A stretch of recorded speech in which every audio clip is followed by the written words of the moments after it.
Nos hiciera el honor de estar aquí y de venir aquí a hablar aquí en una conferencia aquí en México, pues finalmente pasó, ¿no? Y aquí lo tenemos, ¿no? Y sobre todo igual con Andrea, la verdad es que también me da muchísimo gusto que pueda venir nuevamente y que esté aquí con nosotros. Y pues para mí todavía es más increíble de que los dos van a poder dar una plática aquí, ¿sí? Tiene muchísima experiencia. Francesco, pues es una de las personas que yo considero que han sido fundamentales y claves para poder que Erlang, el proyecto, Elixir como tal, pues realmente pueda estar hasta al día de hoy aquí reuniéndonos, el tipo de sistemas que se pueden construir, o sea, todo lo que se ha platicado ahorita en este momento. La verdad es que Francesco ha jugado un papel sumamente relevante e importante para que eso suceda, ¿sí? Entonces, de verdad, estamos hablando de una trayectoria de 35 años en todo esto. No es nada fácil y sobre todo con una plataforma que, como la gran mayoría de ustedes ya la conoce, es excepcional en muchos sentidos y que es mucha inspiración para muchos otros proyectos en otras plataformas, en otros lenguajes. Entonces, de verdad para mí es un honor. O sea, Francesco, Andrea son muy buenos amigos, very good friends. So, realmente, por eso así estoy. Yo soy el que estoy de verdad extremadamente emocionado de esto. Entonces, pues les voy a ceder la palabra y por favor, welcome, Francesco, Andrea. So, please.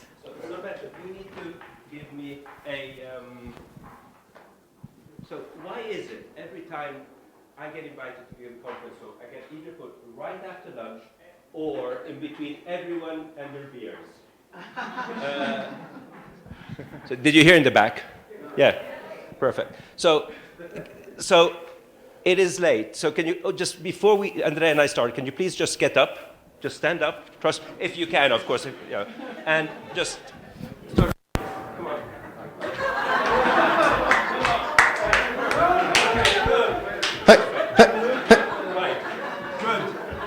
Perfetto. Vai. Gracias. You can sit down now. Now that you're full of energy again, let's get going. Now that you have energy, let's also take a conference selfie. Obligatory. Vai. Perfetto. Back in night mode. Okay. Okay. So, jokes aside, so Erlang and Elixir are two programming languages which would not be here today had it not been because of each other. Had Elixir not been around today, I'm sure your Erlang would have slowly faded away. And Elixir, well, it wouldn't be here because of Erlang. And so both of these languages were created with very different purposes in mind. And they resulted, well, as a result, in different use cases. Where's the echo coming from? So they resulted in different use cases, but also very different communities. And it's our belief, it has been our belief from the start, that these communities have a lot to learn from each other. And not only, this cross-pollination across communities needs to continue if, we want them to continue to grow, prosper, and thrive. As together, they're stronger. Awesome. Thank you for the intro. I think it's coming from there. Yeah, okay. So I will just stand I'll move on the side. there. So let's do some introduction. So hi everyone, I'm Andrea. I'm very glad to be here. Thank you for having me very much. Thank you, Norberto, for having me again. I'm originally from Italy, and I currently live in Italy, so I flew in from Italy a couple of days ago. I live about an hour away from Francesco, and I've never met him in Italy, well, not once. Not for lack of trying, he invited me many times, but I've just never went. So I've been an Elixir core team member for a few years now. I've done a bunch of stuff, including working all sorts of distributed systems, backend systems, doing architecture, speaking at conferences, training, and I wrote a book, so a bunch of stuff. And I was actually here in Mexico City at the end of 2018 to speak at Elixir Conf Mexico, organized by Norberto back then. And it was my first time in Mexico, and I loved it so much. And so for me, my record is that Norberto invited me twice, and I came twice. So like for me, I'm a guarantee. Like you invite me, I come. I had to wait 5 years for the chance to come back, but so when Francesco mentioned that he was keynoting here, I tried everything I could to convince him to speak together again. So and I'm so glad I did. And now you introduce yourself. Yeah, thanks, thanks, Andrea. So yeah, Norberto has invited me not once, not twice, maybe 3 times, 4 times, 5 times, so 6 times, yes, many, many times, but I'm really, really glad to finally have made it. So this is a picture of me, which was on my first kind of badge at Ericsson when I started as an intern at the computer science laboratory. And it was also, I was still a student, so I couldn't afford a decent haircut. Yeah, but for those of you who don't know me, I've worked on the first release of OTP back in the days, and I've helped build teams which have developed Ericsson's fixed and broadband solutions.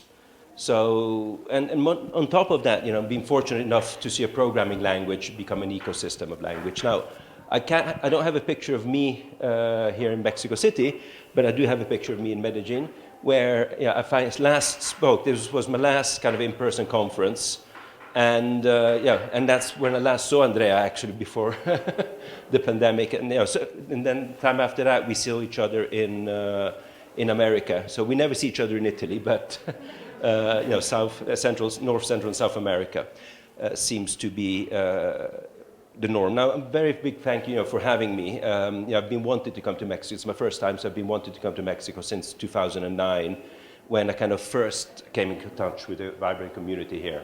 So I'm really, really glad to have made it. Yeah. Cool. So let me tell you a little bit about my journey with Elixir and Erlang. And like apparently many other folks, I started with Erlang, or like at least I came into contact with Erlang. I first heard about it reading Bruce Tate's book 7 Languages in 7 Weeks, which is I think many other people came into contact with Erlang doing like with the same book. It's a pretty famous book. If you're not familiar with it, it's a collection of introductions to different languages and paradigms. So it's in a format where you learn a language every week, sort of, and it kind of exposes you to languages such as Ruby, Clojure, Haskell, and Erlang's in there as well. And Prolog was in there as well, actually. Yeah. How many of you know? How many of you read 7 Languages in 7 Weeks, or know of the book? So there's quite a few of you. Are you aware that it was actually Joe Armstrong who edited the prologue chapter? He helped Bruce with the Erlang one, but when they were done with Erlang, he realized that Bruce was working on Prolog, and Bruce didn't know Prolog. And of course, every Erlang developer loves Prolog, and well, the Prolog syntax at least. So that's where it came from. Yeah. Yeah. So, and I didn't quite get into Erlang at the time when I read this book, because I was kind of young and I was exploring a lot of languages and I was trying to find my niche. And after a bunch. Oops, there you go. Yeah. After a bunch of experimenting with like a bunch of languages like C, Java, Python, Ruby, Scala, Lisp, I just tried a bunch of things out. I figured out that I loved functional programming. This was my thing, right? Like I liked it a lot. So I played with what at the time were 2 big players in that space, which were Haskell and Clojure. We're talking about maybe 2013 there. And I didn't quite fall in love with either of those, because Haskell was a bit too academic for a young engineer like me without much experience. I didn't really appreciate the feature of a language like that, or understand why such a type system could be interesting to use or useful to use.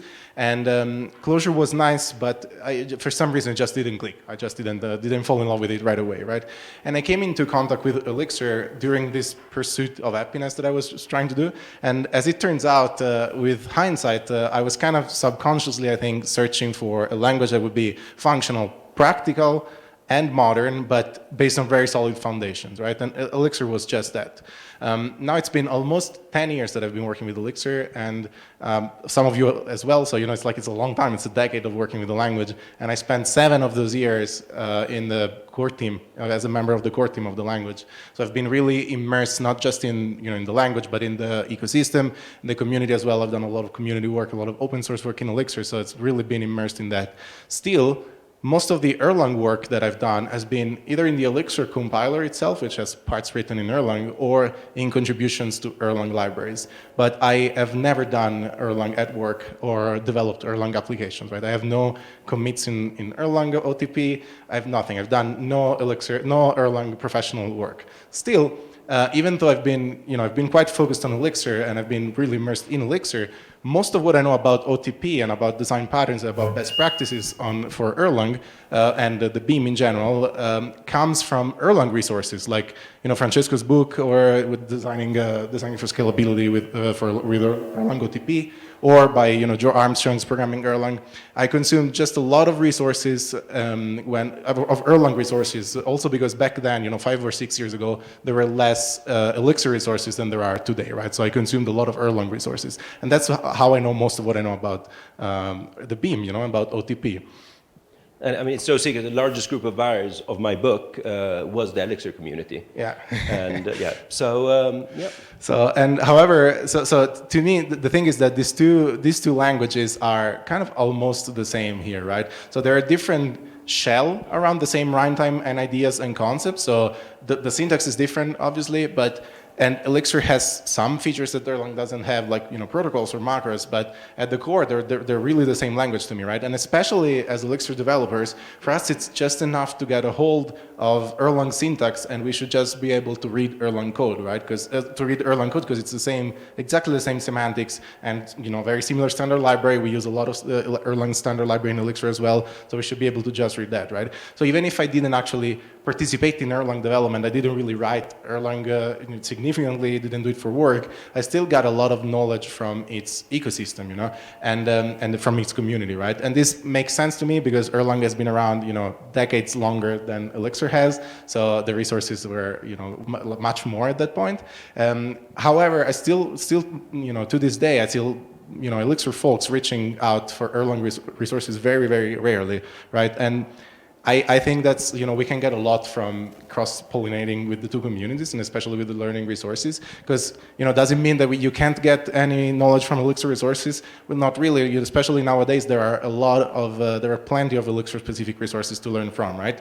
So, but the point here is that the ecosystem and the virtual machine and the design patterns are the same. So, cross learning from different resources can teach you a lot more, especially because Erlang is a lot more focused on like lower level stuff, for example, or distribution, or like architectural patterns. So there's a lot we can learn, and we don't need to duplicate resources in this case, right? And I think it's really important, especially to educate people to seamlessly switch languages. So if you're an Elixir developer, I would love for you to just be able to read and write Erlang, since they're so similar, right? And vice versa, right? Because in that case, that means we can have double the learning resources and material, and double the community in general, right? And I think that's really, really important. That's really achievable, right? And this foundation that I built from Erlang material, also what I was talking about a second ago, is that it taught me why things are the way they are, instead just how to use them, right? Elixir is there are a lot of tutorials out there, right? Like things that tell you, here's how you do this with this tool. And instead in Erlang, there are a lot of like more philosophical learning material as well, like why do we architect systems this way, right? And Francesco will talk a bit more about this later on, but let's give him a chance to tell his story as well, and then we'll move on. Yeah, no, but very true. I mean, it's, if you come in and with one of my courses, I won't show you how to use something.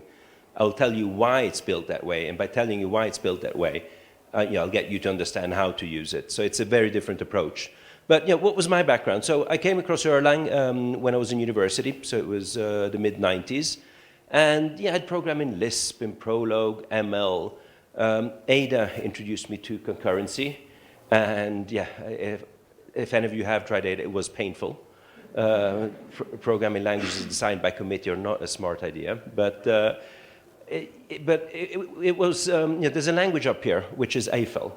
And it's when I actually went in and compared the productivity of me programming in Eiffel versus programming in Erlang, that's what did it for me. That's when I realized that by picking the right tool for the job, you get a huge productivity gain. And in this particular case, we'd been given the same assignment to do both in Eiffel and in Erlang.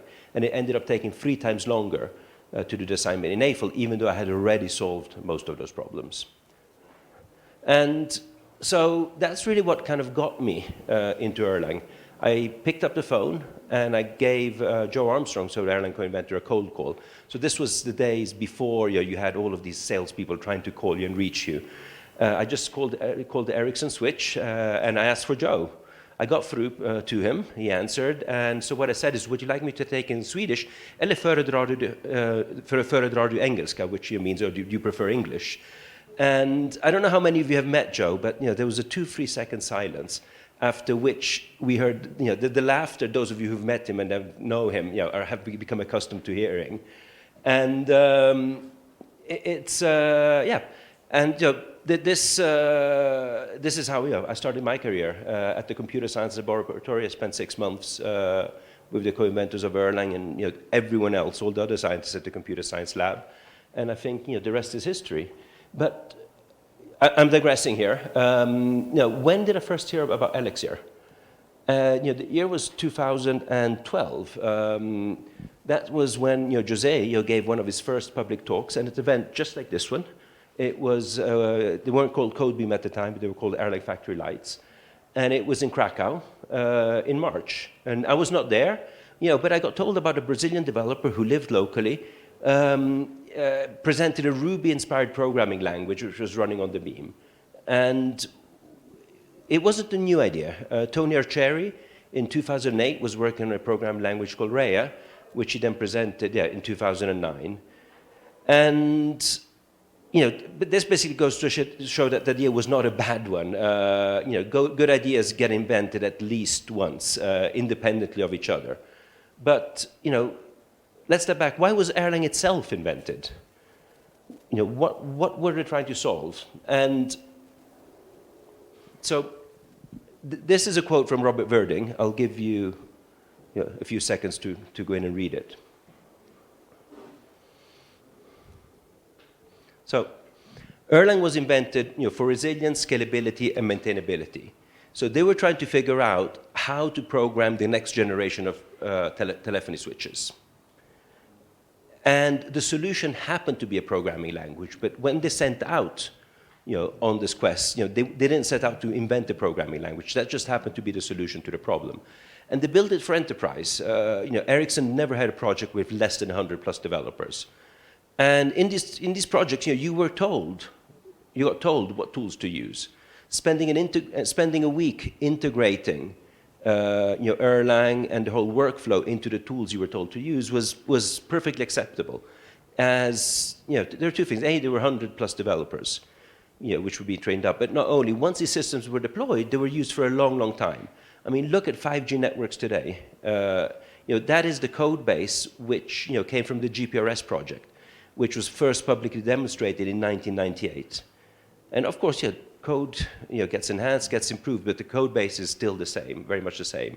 So my phone being assigned an IP address is based on 25-year-old code, which my colleagues wrote back in the days. And it's running in tens of thousands of base stations, and probably even more, probably even hundreds of thousands of base stations now if we look at 5G. And with this tooling, and I think Andrea will come back to tooling, and so will I, but there was a particular project, we were always got told what to use, and we were not allowed to use Gmake, if any of you remember it, because there was no official support for it.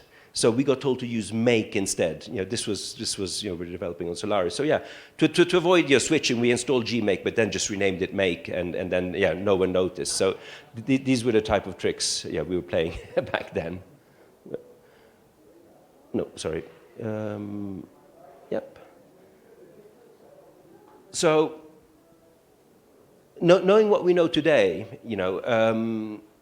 I always look back at us trying to get Erlang into the web space. It's something we did, many, many times. And we had lots of frameworks. You have Phoenix, you have one framework in the Elixir space. We had Early Web, we had Chicago Boss, we had the Erlang Web, and they were all, back then, and when we're talking 2003, 2004, 2005, 2006, they were all outperforming Ruby on Rails. They were all based on Erlang web servers. They included Mistletoe, Nyoz, Cowboy, Mochi Web. And what all of these 4 web servers had in common is that they all literally trashed Apache. Literally. And I'll show you a slide in a second. And even preparing for the talk, back in the days, we always used to talk about the Lime stack, the Linux, Yours, Mnesia, and Erlang stack. And what made the stack, and it even has its own Wikipedia page, which I learned a couple of weeks ago when Andrea and I were preparing this talk. And what the Lime stack really did well was that it ran everything in the same memory space. You had the web server, which wasn't in separate threads. No, it was running on the beam. The database was running on the beam, and all of your business logic was running on the beam. So, because of that, everything was in the same memory space. We were able to serve dynamic web pages in sub-milliseconds, even faster than caching and serving the pages from a cache. But adoption was minimal. You'd expect that you've got one of the best tools, one of the fastest tools, but there was, adoption was zero. I personally used it, for admin control, with no load requirements and no requirements of availability. And there were a few, servers which were heavily used, but they were few and far apart. So it's great if you're Amazon or if you're Google, or you need to deploy an API at scale. But absolutely useless if you're an e-commerce website, with a few dozen transactions per hour, which is, I think, what most websites are these days. And looking at the success of Elixir today, we realized that the one thing we did not focus on was the user experience. We didn't focus on documentation. Well, Erlang Web, we had a 100-page document in Polish English, so written by an intern describing how to use it. Not a tutorial, it was just descriptions of the APIs, in bad written English. Because, you can read the code. We didn't focus on tooling. We didn't focus on ease of use. And instead, what we did is we focused on what we knew best. Building distributed soft real-time systems which would scale massively and never fail. So we had the fastest and most scalable framework. But what we realized is no one would go in and pick an esoteric language which was not created for the web. And Andrea first told us he'd heard of Erlang in 2013 when reading 7 Languages in 7 Weeks. Well, that book had a huge impact because that's also the book Jose was reading when Erlang got on his radar. And what was Jose's goal when he set out to invent a language? And this is a question I always ask programming language inventors. What problem were you trying to solve when you invented this particular language?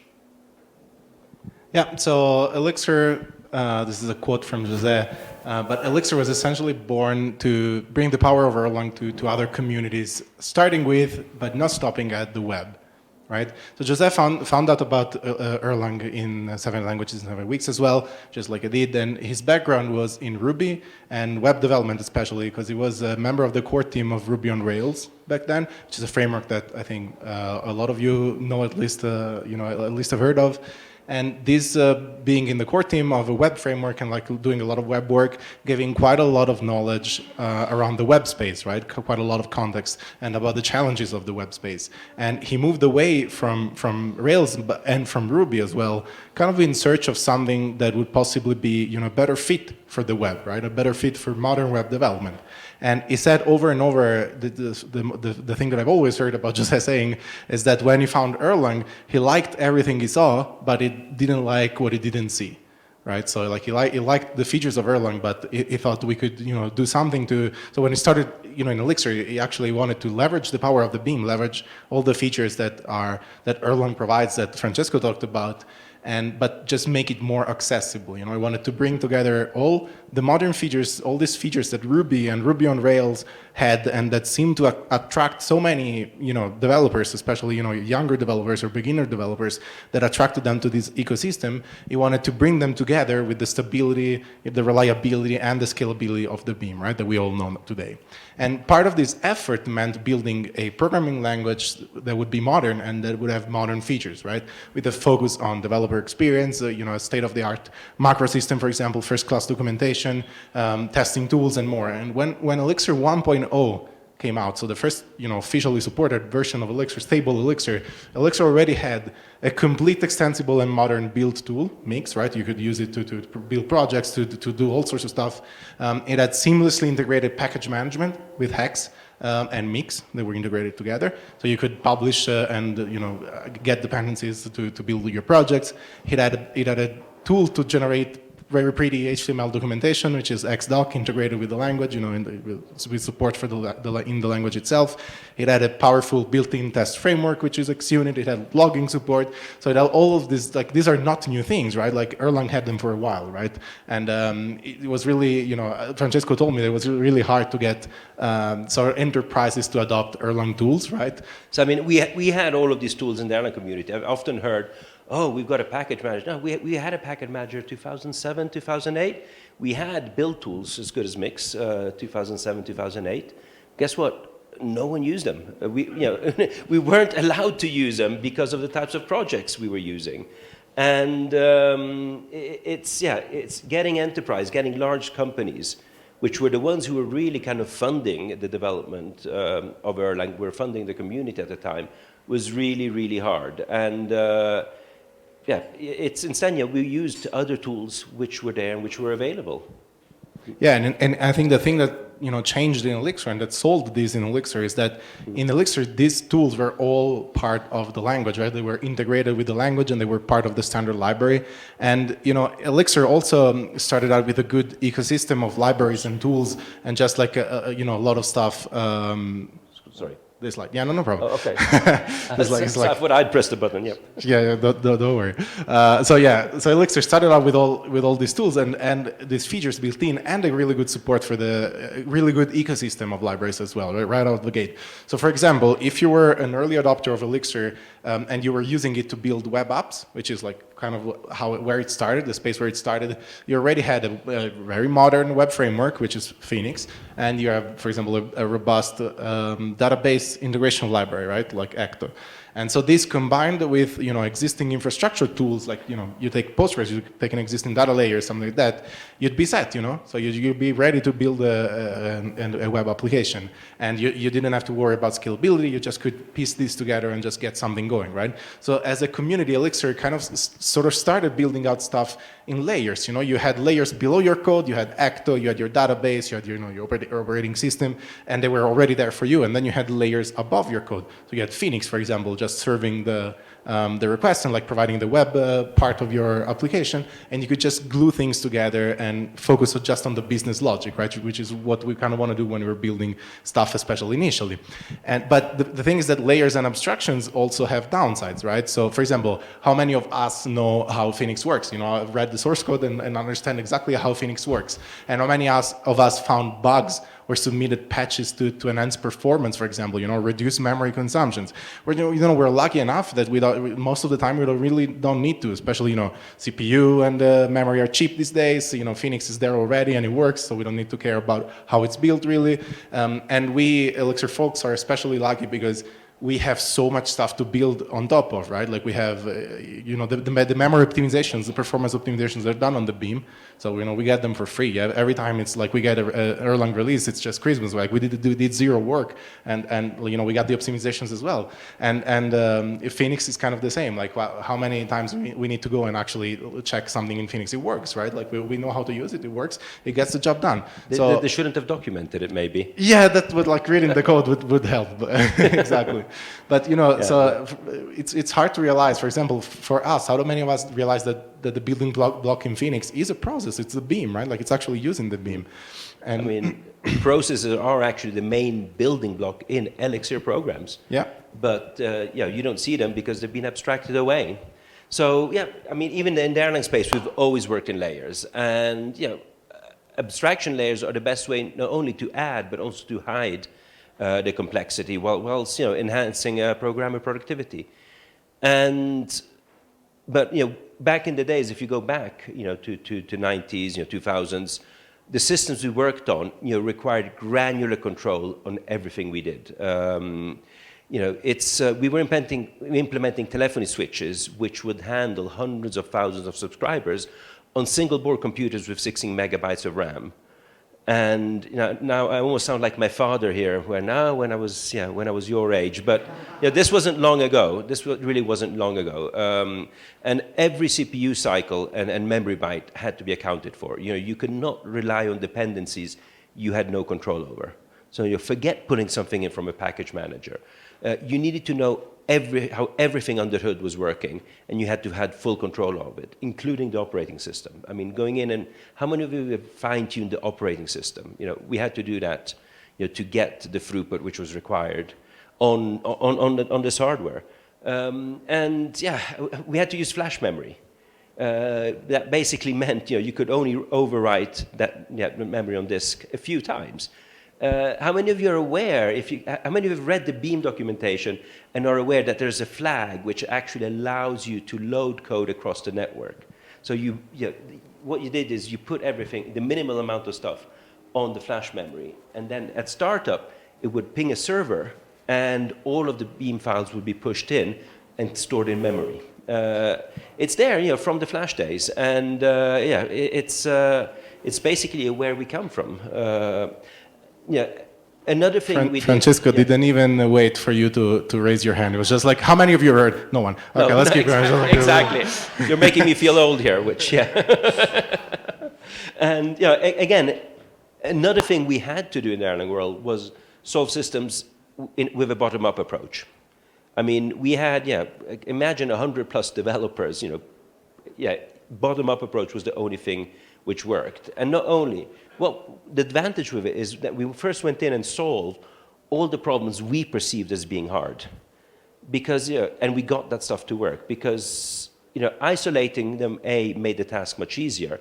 But B, you know, if we failed on developing any of these single components, the whole project would fail. So, you know, we first went in, got all the components to work, and then integrated them together when we knew the components worked to get a system which worked. And, you know, we're back-end engineers. We often joke, you know, why do we need a good-looking UI when a critical component doesn't work? You know, meaning, you know, the whole system doesn't work, but, oh, it looks good.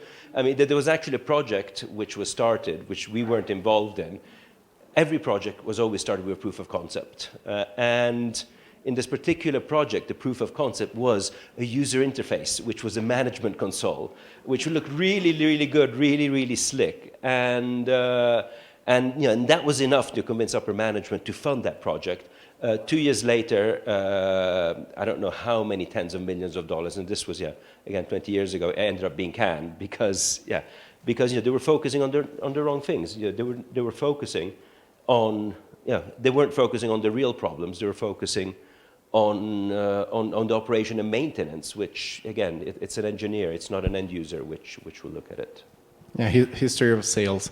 So, so Elixir instead, Elixir kind of takes a different approach, right? Especially as a general, you know, rule of the community is that Elixir kind of encourages a top-down approach, right? And this comes, I think, from the tooling, the package manager, you know, the ecosystem, because so it has its origins in Phoenix, which, you know, is a web framework, and in the web, you know, you got to make something that works right away, right? Like you can't build, for example, you can't start by deciding, oh, I'll build a web server. I want to make a website. I'll start with, you know, the web server, and then I'll build, you know, the HTML parser, and then I'll build, you know, this and that, and like you get to the UI, and then you get to the front end, and then you get to the website. You want to build a website right away. You don't want to care about a lot of those things, right? And so it started there, where you want a tool that lets you, you know, build websites fast, you know, and having an excellent package manager, you know, and dependency system right from the start is also, you know, kind of guides you in that direction as well, because you can take a lot of these building block libraries and just glue them together to build applications, right? So you, for example, you want to build a website that uploads a file and puts it on S3. You don't need to write, you know, like an HTTP client to talk to S3, and then an HTTP server, and then an HTML parser. You just, you know, you get your library, you get your web framework, then you get your AWS library, and they just glue things together in your business logic, right? It's easy, you know, it makes Elixir a good fit for quick prototypes, right? And so Elixir natural approach is more to, I think, in my experience, is more to start by gluing these building blocks together, by, you know, gluing these ecosystem tooling and libraries together, writing a little business logic and creating, you know, quick prototypes and products and systems. And then, for example, think of Livebook and Bumblebee as most recent examples, right? So you have, for example, with Livebook, you have, you can spin up an interactive code notebook with just like a few clicks of a button. You can get something working really, really quickly, right? And then once And the top-down approach comes from the fact that once your system starts growing in complexity and like the requirements for reliability and scalability grow, your system just grows in general, then you start going down and you start taking, for example, taking a library out and then replacing it with your custom written code that's very tailored to the use case, that's specific to how you want, to your system, to your requirements, and you go top down in this way, and you build your components for your use case in that case, right? And I should have pressed this earlier. Okay. Well, that's what you just said. Just to add, Andrea, I mean, yeah. What we're seeing, this bottom-up versus top-down discussion and reasoning here, we've also seen it when we do training. Because at Erlang training, it's very much go in, learn all of the hard parts. That's day 1 and day 2. So basically, the learning curve goes like that. Because guess what? Once we have the hard parts done, everything else will fall in place. And then we spend the rest of the time kind of aggregating and collating and building on what we know. Learning Elixir, it's a top-down approach. You're basically almost productive from day 1. And then you get in and all of the hard parts come towards the end, if you need them, because in many cases frameworks actually go in and hide them. So so that's the thing about Elixir frameworks, that they do a really good job at hiding OTP details, right? Like they build on this really solid Elixir itself, but the frameworks as well. They do a fantastic job at like taking advantage of all these features that OTP provides, the concurrency, the reliability, the scalability, without you having to worry about those hard parts, right? So for example, a question that I get asked all the time by people that have been writing Elixir, not just beginners, people that have been writing Elixir professionally, maybe for a long time, is how do I learn to use a gen server? When do I use a gen server? When do I use a process? Like when do I send a message? And like it makes total sense to me, because if you write, for example, if you're an Elixir web developer and you write Phoenix and you talk to a database and you build an API and you upload stuff to S3, you can do like a lot of this stuff and never really care about the Beam process. You'll never call spawn, you'll never call monitor, you'll never send a message, you'll never do any of these lower level Beam things, right? You won't have to, do anything like that. But my answer for the question has always been the same, which is like you're using OTP all the way down already, right? Like it's, all of this stuff is built on top of OTP. Like Phoenix, Acto. For example, Phoenix is an abstraction over the interface and kind of the ergonomics of an Erlang web server, and that web server is just mostly spawning gen servers and passing messages around, right? So every Phoenix request, for example, is handled by a connection, which is a process, an Erlang process, right, where you're actually handling the request response cycle, and that connection is a gen server. And Acto, for example, the same thing. Like in Acto, you have a pool of underneath, you have a pool. Eventually, you have a pool of connections to the database, and every connection in there is a process that's managing, the TCP or SSL connection, and then it's like reading messages and like the handling clients. But it's a process, and it's supervised by a supervisor, so that if it goes down, then the supervisor restarts it, so it's OTP all the way down, And the thing about this is that it's kind of a blessing and a curse for Elixir developers, right? Because you can get productive and you can hit the ground running really, really quickly, but then, because you don't have to learn these lower level details, like Francesco said, right? Like the curve goes like this, like you start and you can get really stuff done right away. But then as soon as your system like starts to hit scalability issues, or reliability issues, you have to debug hard problems, then you really need to go deeper and you really need to understand, okay, how does that Phoenix actually work? Why do I have a memory spike in this thing, right? You need to understand like how Phoenix works. You need to understand maybe how Ecto manages the connection. So you usually have to reach for lower level stuff only later on, but then eventually you have to learn it, right? And the message that I have, that I kind of want to give with this is that I think we shouldn't reinvent the wheel, right? And I want to tell you a little bit of story about that, which is that I watched this video essay, very highly recommended. It's going to be in the slides, the link. A brilliant video. I really recommend it. It's like you're gonna have this in the slides, or you're just gonna search the title there. But it's called why it took 200,000 years to invent the wheel, and it was really interesting. So in this video, they gave a couple of regular people like us. They gave just the little wood sticks and glue and little parts and a bunch of time, and they said, okay, go build a wheel. You know, just go build the wheel. And it turns out that like those people couldn't build the wheels. It was really hard, you know, it was not straightforward at all.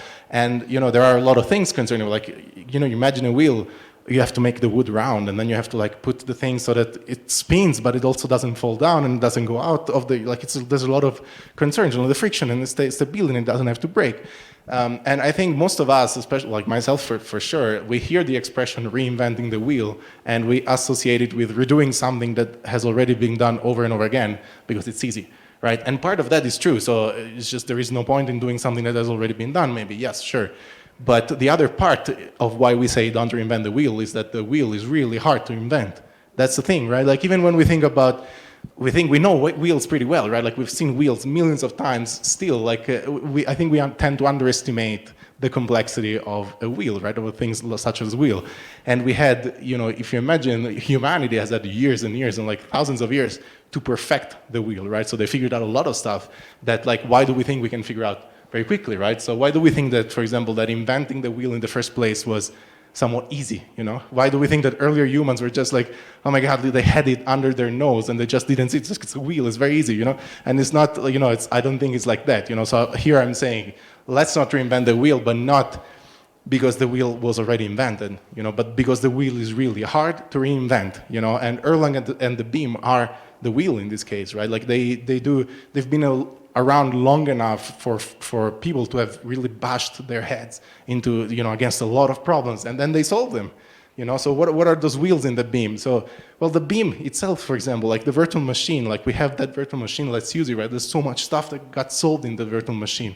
And then you have things like, you know, distribution, clustering, releases, tracing, like all this stuff, you know, they solved it already. You have compiler optimizations that Erlang does to your code. And you have, you know, hot code upgrades if you're into those, right? And those are things that Erlang solved quite a while ago, you know. And this is not to discourage anyone to you know, from trying to improve these parts, right? Or trying to, for example, apply recent modern research to these things, you know. Like that's not, I'm not trying to discourage that, or experimenting with alternative approaches, you know. I'm not trying to discourage from doing that, but I'm just trying to say that this stuff is not easy. So when you think of like, oh, Erlang distribution, like that doesn't make sense, I want to redo it doing this and this, you know, sure, like it's a good experiment, but like they have like decades of experience in this, right? So maybe that's not a problem that we can get a lot of by focusing on that, right? And I think that like we could extend this way of thinking into new languages as well. So for example, if you take Gleam, which I think many of you know at this point, which is like a study relay type language on the Beam, Gleam is doing the same thing. It's trying to not reinvent the wheel, even on things that Elixir brought to the table. So for example, Gleam is using Hex to publish dependencies, right? Because Hex kind of solved the problem of dependency management for all of us, right? And so like writing another dependency manager for Gleam now would be like spending time on a problem that was solved and took a long time to solve, right?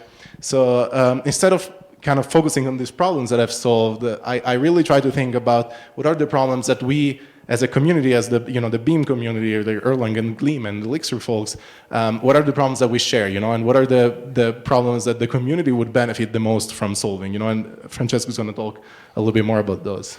I mean, you know, talking about reinventing the wheel and, you know, going back to solve problems, one of the key focuses of WhatsApp, so, you know, we were working with Jan and Brian even before, you know, they had an office, so very, very early stage WhatsApp startup. And their focus from day one, you know, they were bootstrapping everything themselves, so their focus was actually reducing hardware and operational costs. That was their number one priority. And what they did is, you know, you achieved this by having as many users on as few machines as possible. And, you know, their goal was to achieve, you know, 1 million TCP/IP connections. That was the first time I spoke to them, that was their goal. And they hit that in 2011.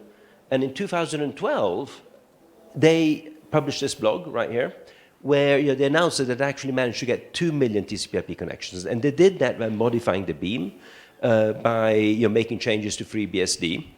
And, you know, with this, they've actually told us, you know, that they've sometimes even reached peak of 3 million connections. Now, it opens up a whole new can of worm, which we won't talk about here, but, you know, less hardware means less moving parts, which means, you know, less things which can go wrong, lower infrastructure costs, and that in terms maps to much lower operational costs. You know, and why am I talking about not reinventing the wheel? Whoops. because a few years later, the changes they did became mainstream. The patches to the Beam were actually integrated in the Beam because they'd forked at the time. And the changes they'd done to FreeBSD became mainstream in most kind of server-side, most Linux-based operating systems.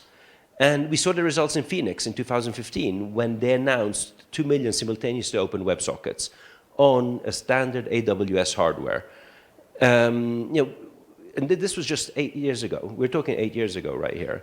So for the last 8 years, we've had a web framework which can handle 2 million users on a single machine, which brings me back to a talk I did with Veronica, where I gave a different example, and I won't go into it now, but 2 million simultaneously open WebSockets.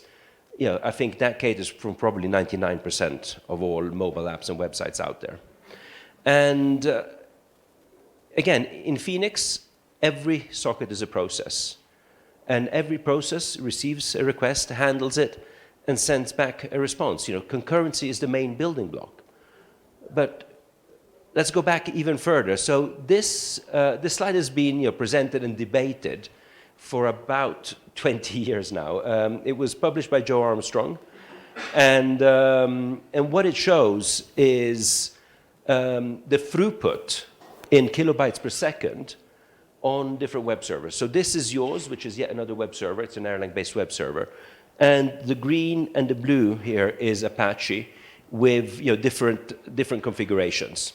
Okay, and it demonstrated the typical Apache problem where, at least back in 2002, 2003, where as soon as you hit 8,000 simultaneous connections, throughput just degraded.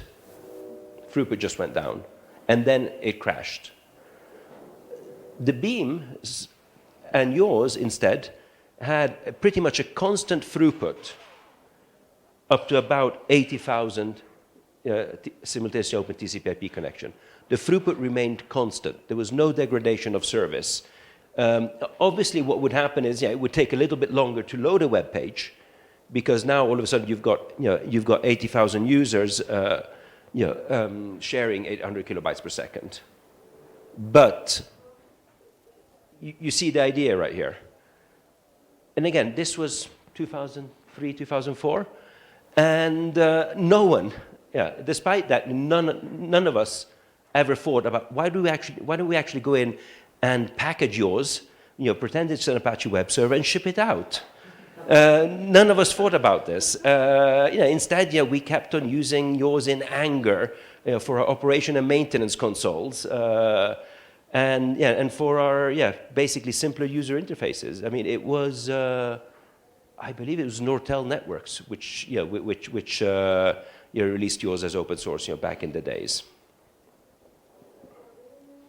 So, why are we talking about concurrency? Why are we talking about concurrency at scale? Well, these are Joe Armstrong's tenets. A tenet is a belief or a credo. It's something, which, they decided to go in and model a programming language around. And if you think of it, these tenets are actually a very natural way of thinking. The world is concurrent, so we're all here concurrently. Things in the world don't share data. So actually we do not share brains. We each have our own brain and our own storage facilities. And things communicate with messages. So I'm here broadcasting a message to all of you. You take what you think is interested and remember it and store it in your brain.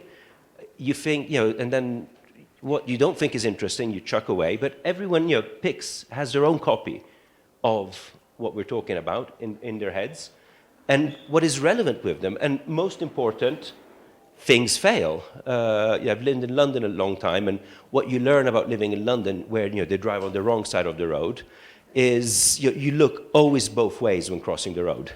It doesn't matter if you get used to looking right. A car will come and hit you from the left, so you always look both ways. Things can fail, and so take all of these, and model a programming language around them. You use processes to model your programs. Conceptually, they'll go in and run in parallel. They don't have to, but conceptually they will.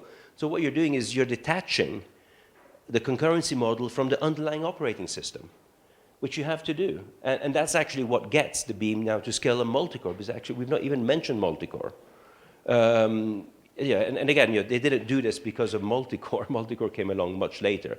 But it's the whole no-share memory approach which did it. They do not share memory. Processes do not share memory. They communicate by message passing, and processes can fail. That's what they did. They took these tenets, a natural way of thinking. It's describing us, humans, in a natural environment, and build a language around it. And, okay, yes. This was Andrea who came up with this, not me. But, concurrency is the main building block, both in Erlang and Elixir. And, but what has attracted, I think, many of the developers and early adopters to the ecosystem is that, when using these frameworks and when using libraries like Phoenix and Ecto, you're productive without having to learn concurrency. It's all hidden from view. And all you need to do is, focus on APIs and focus on efficient Ecto queries. And again, this is what we never realized in the Erlang world. What we did is what was familiar to us. And at the same time, the types of problems we worked with meant that the level of scale and reliability meant that we needed to be in full control. Because the concurrency might have been the bottleneck. So what you saw often was many implementations of Phoenix. We had 4 web frameworks. And that's because everyone was solving for their particular use case and had to be really in control. And in many cases, we avoided dependencies. And when we did have dependencies, we actually forked and learned everything in there, learned how everything worked. And that's something I think I found with Elixir and macros that made it much, much harder to understand because of all of the magic sprinkled there. But it's not just Erlang. I think when I was working with Joe back in 1995, one of the things he told me which had an impact on me was, Erlang won't be around forever. I was in love. I loved their language. I was, loved the productivity. But, he said something better will come along someday and people will start using it.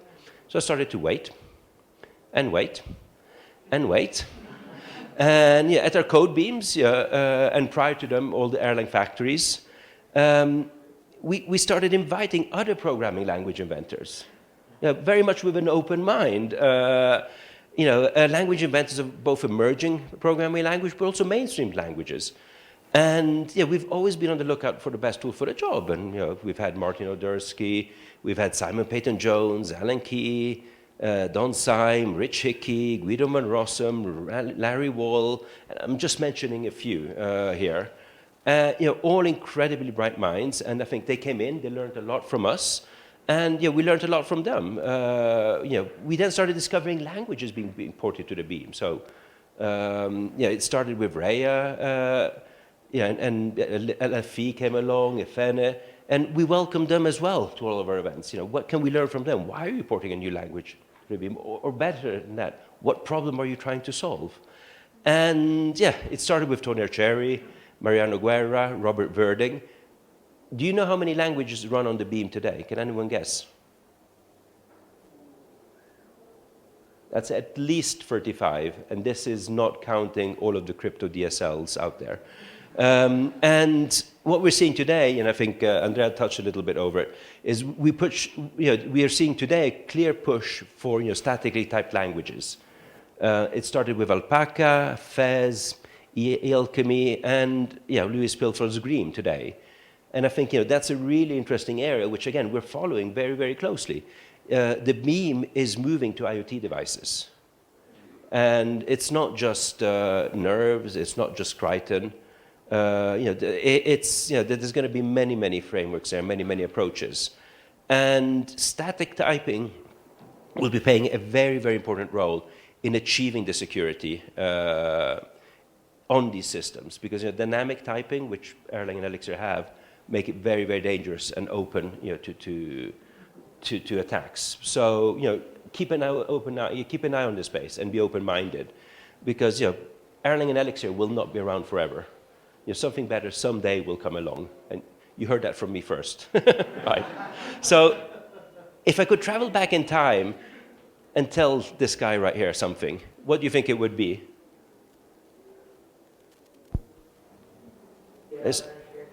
Yes, spot on, spot on. Invest in a decent haircut because, you know, had you told me back then that 20 years later I'd still be working with Erlang, you know, and well, in the ecosystem, the Erlang ecosystem, I would not have believed myself. So, you know, get a better haircut because, you know, this picture will be floating around for another 20 years. Yeah, so I want to finish with this for me, which is a few months ago I was in California, Codebeam, and I spoke together with Maxime, which is an Erlang engineer working at WhatsApp, and the title of our joint keynote was "We Are Stronger Together." Right? And we talked about a lot of the things that we talked about with Francesco here as well, which is kind of the relationship within the communities. What can we do moving forward? And we talk about, you know, ways to bring the communities together, which I think we did that too. And that's one of the message I want to leave you too. You know, when we talked about reinventing the wheel, when we talked about all the things that Erlang did for Elixir and all the things that Elixir did for Erlang and all the things that, you know, all these languages are sharing, what I want to, you know, leave you with is that, you know, we are stronger together. And when we talk about communities, it is not just about Erlang, the Elixir, and other Beam languages. It is about all of the other programming languages out there. And you know, some of which are bad. They're a bad reinvention of the wheel, but many others aren't. And you know, they bring many new ideas to the table, which we'll have a lot to learn from. And I think, you know, we need to have that analytical skill to help us, you know, reply to, you know, is this tool actually, is this programming language actually helping us, you know, to do the job? But because, yeah, we're here to learn from each other and also accept that, you know, things keep on moving on and the world keeps on evolving, right? Right.